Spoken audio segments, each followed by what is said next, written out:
My phone buzzes against the metal nurse's station counter, the fraud alert notification cutting through the steady beep of monitors in the ICU.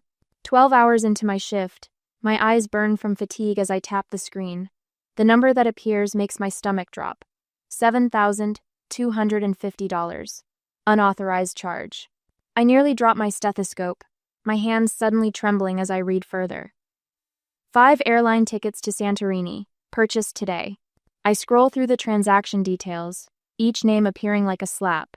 Richard and Lillian Vale, Spencer and Reagan Vale, and Megan Tanner, Reagan's best friend since college. My name is nowhere on the list. The final detail hits like a blow to the chest. The transaction used my own credit card. Just last week, I sat at my parents' gleaming cherry wood dining table, watching Mom fold her linen napkin with perfect hospital corners. Her voice had been casual, almost bored. Tickets are $1,450 each. If you can't afford that, it's best you sit this one out. I had nodded, swallowing around the lump in my throat, not admitting that after covering Spencer's car repair last month, my savings were thin. Their dismissal had stung, but this was theft. That night I'd returned to work, staring at patient charts while fighting back tears. Dr. Stevens had passed me in the hallway, his eyes catching mine before quickly looking away. He'd seen this before Corinne, returning from family gatherings with red-rimmed eyes, throwing herself into her work, as though she could scrub away disappointment with antiseptic and focused care. Now, standing in the same hospital corridor, I unlock my phone with steady purpose. The trembling in my hands subsides as I call the credit card company, locking my account and filing a dispute. The representative's voice is soothing, validating. "This is clearly fraud, Miss Vale. We'll handle it." My phone chirps with an incoming text half an hour after I end the call. "Spencer, something's wrong with the tickets. Can you fix it?"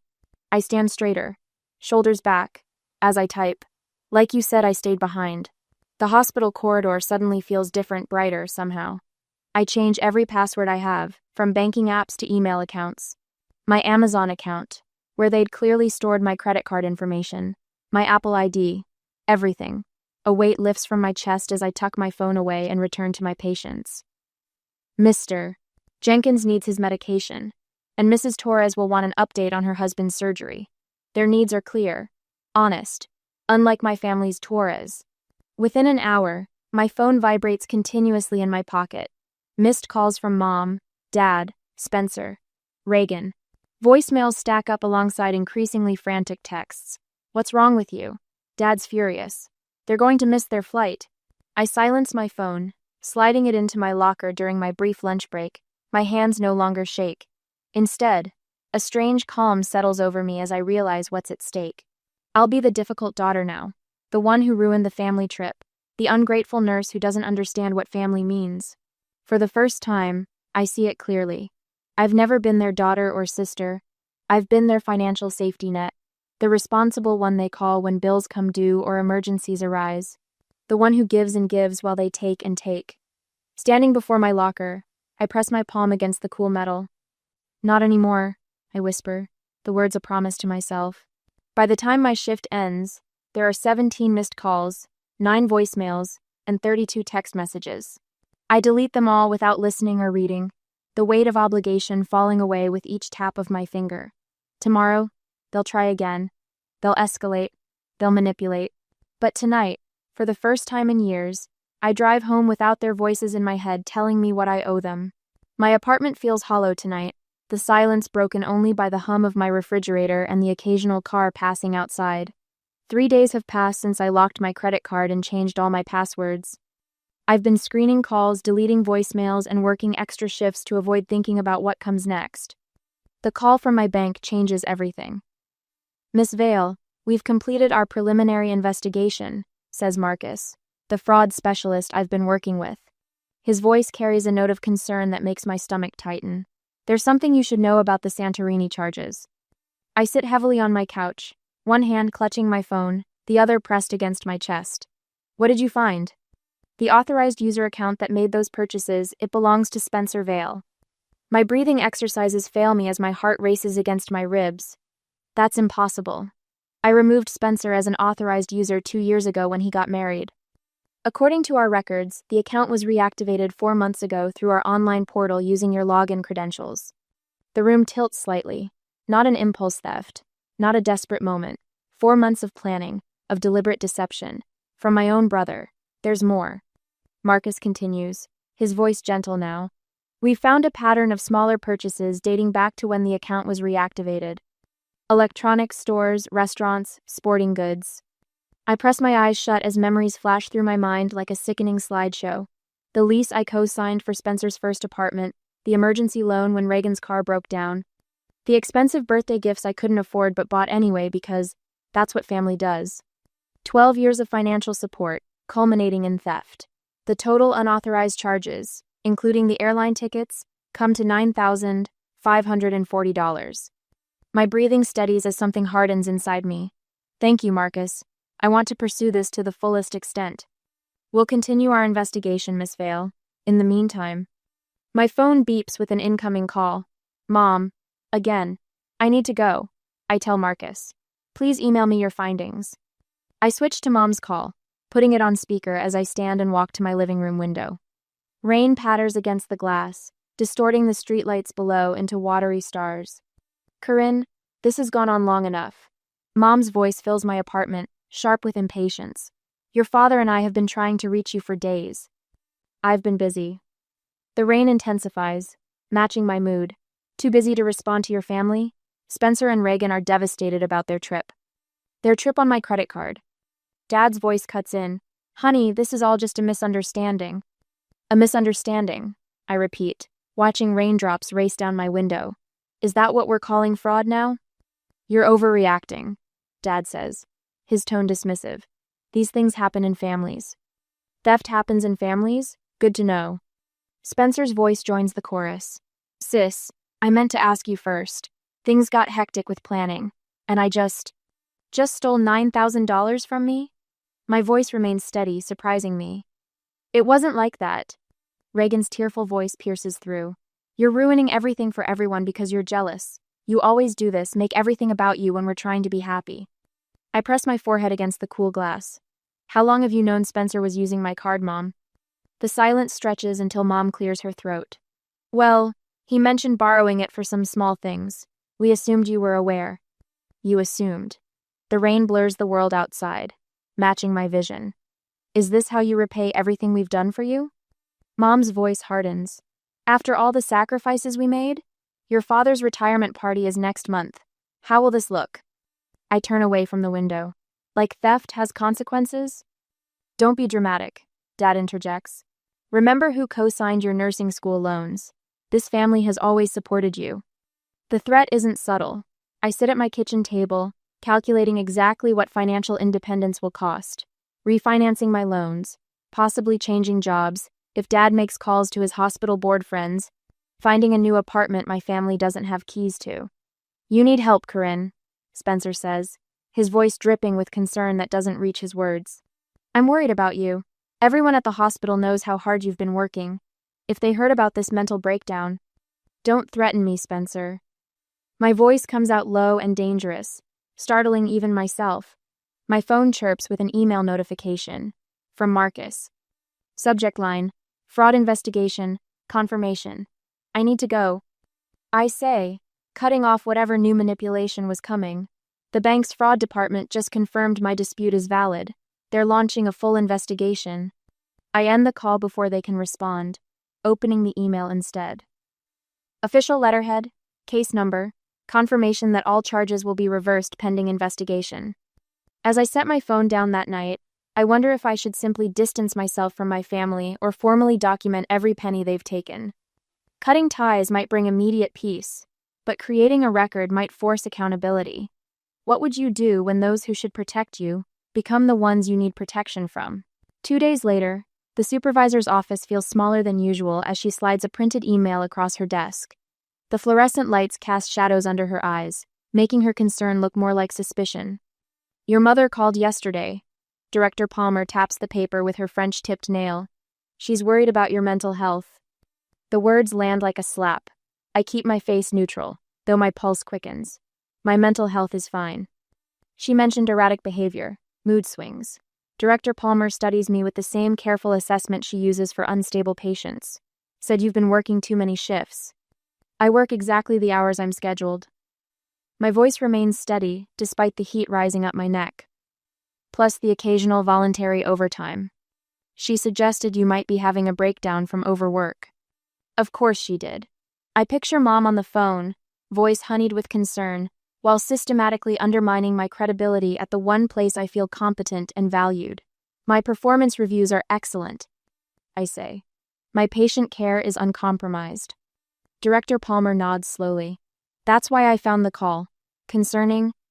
I leave her office with my evaluation signed exceeds expectations in every category, but my hands tremble with rage as I turn my phone back on. 3 missed calls from Aunt Judith, 1 from my cousin Melissa. A text from Dad's golf buddy asking if everything's okay. Spencer's social media updates flash on my screen. Some family ties are more like chains. Toxic people never admit when they're the problem. Reagan's tearful selfie beneath it has 17 sympathetic comments. They're building a fortress of manufactured concern around me, and it's working.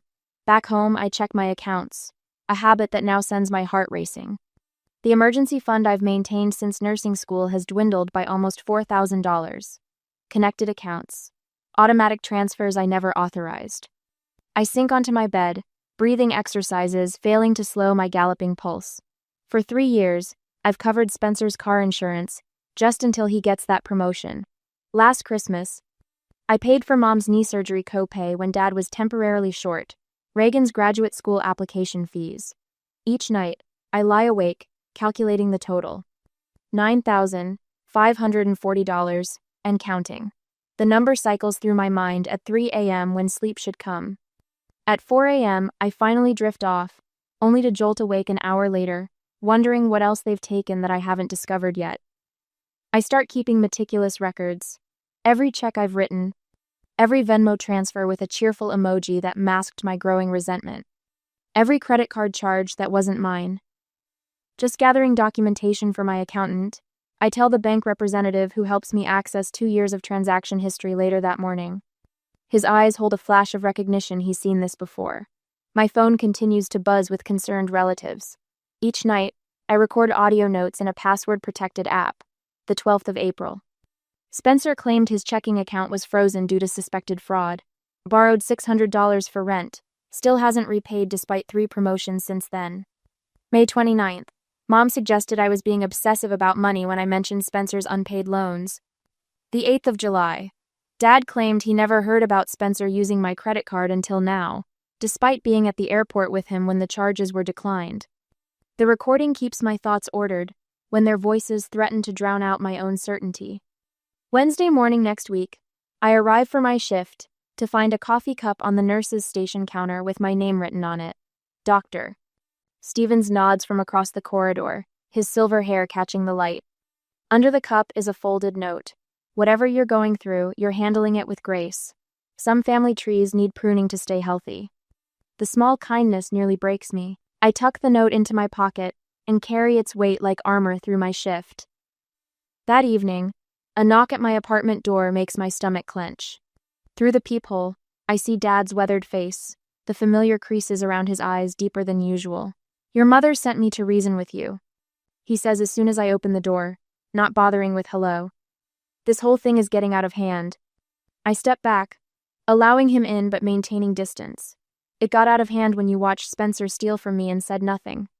Dad sighs heavily, setting his keys on my counter with the presumption of someone who expects to stay a while. Look, I know Spencer made a mistake. A mistake is accidental. He deliberately used my card for months. He's offering to pay back half, Dad says, like he's presenting a generous settlement. We can smooth this over before your mother's birthday next month. I laugh, the sound hollow even to my own ears. Half of money that was stolen from me. He's family, Corinne. So am I. The words come out stronger than I expected. I'm not angry that you need help. I'm angry that you took without asking. Dad's face shifts, surprise replacing his practiced patience. We didn't. You did, all of you, for years. I realize as I say it that it's true this isn't about one credit card charge. It's about a lifetime of being the responsible one, the reliable one, the one who gives until there's nothing left. We're your family, Dad repeats, as if the word alone should erase everything. Family asks, Family respects boundaries. Family doesn't drain someone's emergency fund and then call their boss to question their mental stability. Dad leaves without the reconciliation he came for, and I slide the deadbolt behind him with a finality that feels like freedom. The next morning, my phone pings with an unexpected message from Elise, Spencer's ex-wife. I saw Spencer's posts. You should know he did the same to me. I have records of everything if you need them. Dr. Stevens catches me in the hallway later that day. We're short-staffed next weekend. Double time for the overnight shifts if you're interested. I notice he doesn't ask why I need the money or offer sympathy, just practical support with no strings attached. The contrast to my family's constant demands is startling. That night, I open a fresh spreadsheet. Line by line, I document every loan, every gift, every financial contribution I've made to my family over the years. The final figure, $9,540, stares back at me, a precise accounting of years of financial manipulation. As I work, an email arrives from Aunt Judith. Needed to discuss some inconsistencies in the family trust accounts. Call me when you can. My finger hovers over the share button on my spreadsheet, the family group chat one click away. For the first time in years, I feel not just anger, but power, the clean, clarifying power of truth backed by evidence. The invoice is ready to send. The sun streams through my kitchen window as I finalize the invoice. I'm using accounting software from the hospital's financial literacy workshop designed for billing insurance companies, not family members. Each entry appears in crisp, professional formatting. Dates, descriptions, amounts, all categorized with clinical precision. My fingers hover over the keyboard, steady now, unlike when I discovered the credit card theft. As of the 1st of June, I will no longer be contributing financially to the family. Repayment is expected within 45 business days. I type the words and attach the PDF. $9,540. Every cent accounted for, every loan documented. I hit send before I can second-guess myself, watching the email whoosh away to 5 recipients. Mom, Dad, Spencer, Reagan, and Aunt Martha, who manages the family trust. My phone rings within minutes. I ignore it, focusing instead on forwarding Elise's evidence to Aunt Martha in a separate email. Spencer's ex-wife had messaged me last night with bank statements showing a pattern of financial manipulation dating back years. I should have shown you these when we were still married. She wrote, I was afraid no one would believe me. Aunt Martha's response arrives while I'm packing an overnight bag. I've noticed financial irregularities in Spencer's trust withdrawals. This explains quite a bit. Can we speak when you return? A weight lifts from my shoulders as I book a weekend getaway to Asheville, a small bed and breakfast nestled in the Blue Ridge Mountains. 3 hours away, just far enough to be unreachable. I power down my phone before pulling out of my apartment complex, savoring the silence. The family chaos erupts while I'm gone. Dr. Stevens gives me the highlights when I return to work Monday morning, his salt and pepper eyebrows raised over reading glasses. Your brother has been busy, he says, sliding a coffee across the nurse's station. He's telling everyone you doctored those financial records to make him look bad. I take a sip, unsurprised. Let me guess, it backfired? Spectacularly. That ex-wife of his, Elise? She posted additional evidence to the family group chat. Bank statements, text messages, the works. Your cousin Caroline called me looking for you. Said she always wondered where your brother's money came from. I shake my head, remembering Mom's frantic voicemails. 8 of them waited when I turned my phone back on, each more desperate than the last. She'd apparently launched an emotional campaign, calling relatives to rally support against my cruel treatment of Spencer. The result? 5 separate family members contacted me privately expressing support. Uncle David's text was particularly satisfying. About time someone called them out. Your grandfather would be proud. That's not even the best part, Dr. Stevens continues, lowering his voice. The bank called Spencer for an interview about potential fraud patterns. I should feel victorious. Instead, a hollow ache spreads beneath my ribs as I realize how thoroughly my family's financial house of cards is collapsing. Later that evening, as I pack for another weekend away, this time to a lakeside cabin with actual fishing, I wonder if seeking full repayment is enough, or if I need to permanently distance myself from people who saw me as a resource rather than a daughter and sister. Would you sever ties completely, or maintain limited contact? The next week brings unexpected allies.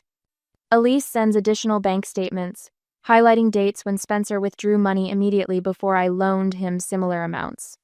The pattern is unmistakable once laid bare. I kept these records because our divorce attorney needed them, she explains over coffee. I never thought they'd help you too. Aunt Martha calls next. I've temporarily frozen Spencer's access to certain accounts pending a full review, she says, her voice carrying the crisp authority that always intimidated me as a child. This isn't just about you, Corinne. The trust has fiduciary responsibilities.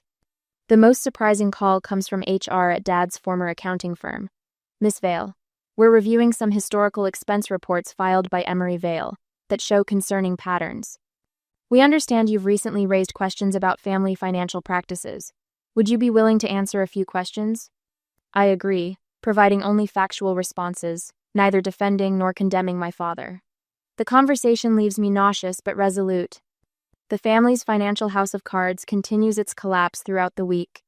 Each new revelation should bring satisfaction, but I feel only a dull, persistent ache when I think about what we've become. I take extra shifts at the hospital, finding comfort in the straightforward problems of patient care. Reagan's social media campaign begins Thursday. First come vague posts about unfair treatment and family betrayal. By Saturday, she's sharing tearful videos describing their sudden financial hardship and how they might have to cancel their anniversary trip to Maui. Dad loses his consulting privileges at his former firm after their investigation concludes. He doesn't call to tell me I learned from Uncle David, who sounds more disappointed than surprised. The most unexpected development arrives in a series of text messages from extended family members. Cousin Caroline, I had no idea what was happening. I'm so sorry I didn't see it. Uncle Robert, your grandmother would be horrified at how they've treated you. Aunt Susan, we should have intervened years ago. Mom's message comes last, surprisingly brief after weeks of emotional tirades. We need to resolve this once and for all. Family dinner, Sunday at 5. Your father and I will cook. I stare at the screen, sensing the final confrontation approaching. For the first time in years, I feel no obligation to say yes. On Sunday, I arrive at my parents' house 15 minutes early, parking across the street rather than in the driveway. The April sun warms my face through the windshield as I review my notes one last time. Each figure, each date, each transaction, meticulously documented. I've prepared for this meeting, like I would for the most critical patient handoff. My phone buzzes with a text from Mom. We're ready whenever you are. Ready. As if this were a casual family dinner instead of what it truly is, their last attempt to maintain control. When I enter through the front door, the forced normalcy hits me first. Dad's reading glasses perched on the coffee table beside his worn leather recliner. Mom's fresh-cut tulips arranged in the crystal vase I gave her 3 Christmases ago. The familiar scent of lemon furniture polish. Spencer and Reagan sit stiffly on the sofa, their usual sprawl replaced by perfect posture. Spencer's hair is neatly combed, Reagan's makeup subdued. This calculated presentation isn't lost on me. Corinne, Mom says, her smile tight as she motions to the armchair facing all of them. Thank you for coming. We've been so worried. I take the seat, setting my messenger bag beside me. I appreciate the concern. Dad clears his throat, fingers tapping a nervous rhythm against his knee. We think there's been a misunderstanding about the credit card situation. A misunderstanding? I repeat, the word hollow. We'd like to propose a compromise, Spencer says, leaning forward with uncharacteristic earnestness. We can arrange partial repayment of the airline tickets if you'll drop this whole investigation. Mom nods eagerly. It's what's best for moving forward together as a family. As a family, Dad echoes, his gaze skittering away from mine. I let the silence stretch between us until Mom shifts uncomfortably in her seat. You know, she says finally, voice dropping to a concerned whisper. Dr. Hendricks mentioned you've been under tremendous stress at the hospital lately. Sometimes stress can make us vindictive about small misunderstandings. The familiar heat rises in my chest, but this time, I welcome it. This anger has become my compass. I brought something to share with you, I say, reaching into my bag. I pull out a leather portfolio, my graduation gift from Dad when I finished nursing school, and place it on the coffee table. Inside is a stack of papers, organized by date, credit card statements, bank transfers, text messages. Each page represents a moment when my family treated my financial stability as their emergency fund. This is 8 years of financial manipulation. I say, voice steady as I lay out the pages one by one. Spencer's car repair, Reagan's boutique debt, the property tax you couldn't cover last year, Dad. Their eyes track my hands as I arrange the evidence between us. I've found a new apartment, I continue. One you don't have keys to. Spencer's jaw tightens. Corinne, I've refinanced my nursing school loans without your co-signatures, I add, looking directly at my father. The paperwork was finalized yesterday. Mom's face pales. You can't possibly afford the interest rate on your own. I can, and I do. I straighten the edges of the papers. I don't need to prove myself to people who see my success as their safety net. Dad's shoulders slump. We never meant. This isn't about money. I interrupt, surprising myself with my calm. It's about respect. It's about boundaries. You've taught me that I'm only valuable to this family when I'm useful. Dad looks up, something shifting in his expression. We've taken advantage of your reliability, he admits quietly. For years. Mom shoots him a warning glance, but he doesn't look away from me. I stand, walk to the entryway table, and retrieve my set of house keys from my pocket. The metal feels cold against my palm as I place them on the polished wood with a soft click. What are you doing? Mom demands, rising to her feet. Setting boundaries. After everything we've done for you, she says, voice trembling. The dance lessons, the college application fees, That's the problem, I cut in. You think basic parental support was a loan I need to repay forever.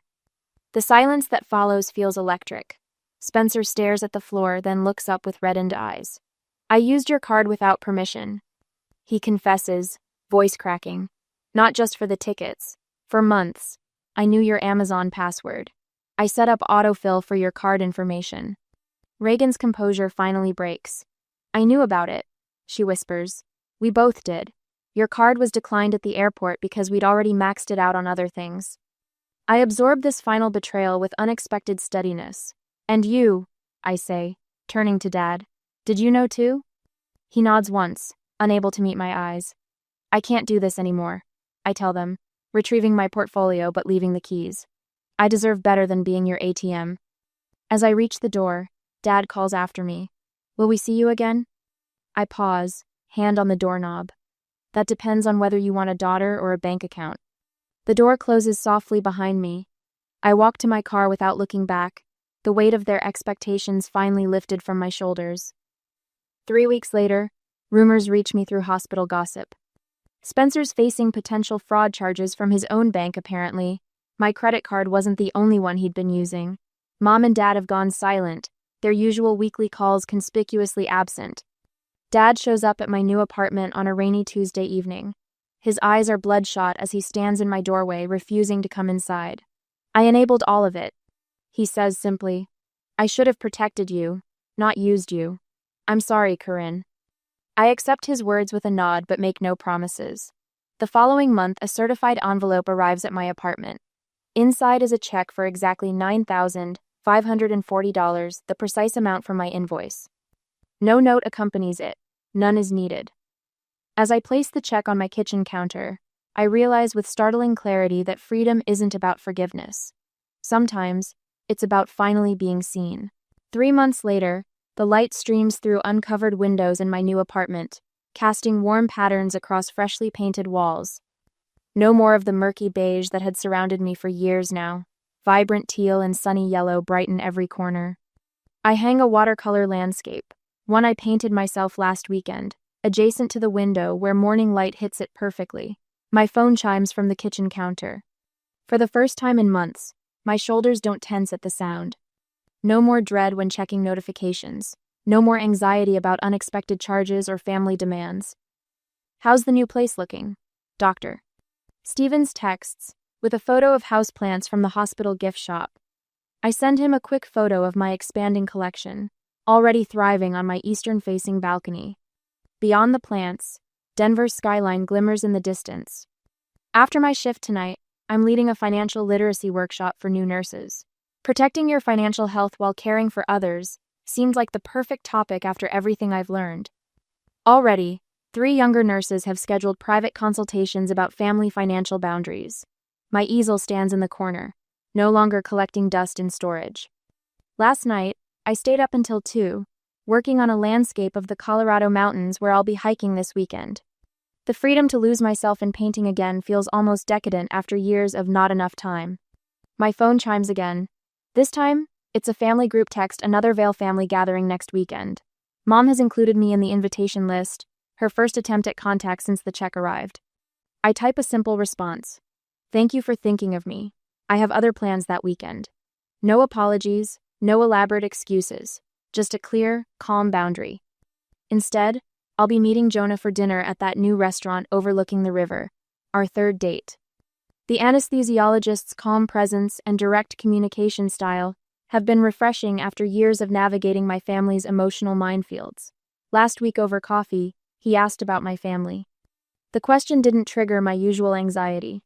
We're taking some space from each other right now, I told him, surprised by how easily the words came. They crossed some boundaries I needed to establish. He nodded, understanding without demanding details. Family relationships can be complicated. Doesn't mean they're bad people or that you don't love them. Exactly, I replied, grateful for his perception. I'm just learning that love doesn't have to cost me my peace. Tonight, Elise, Dr.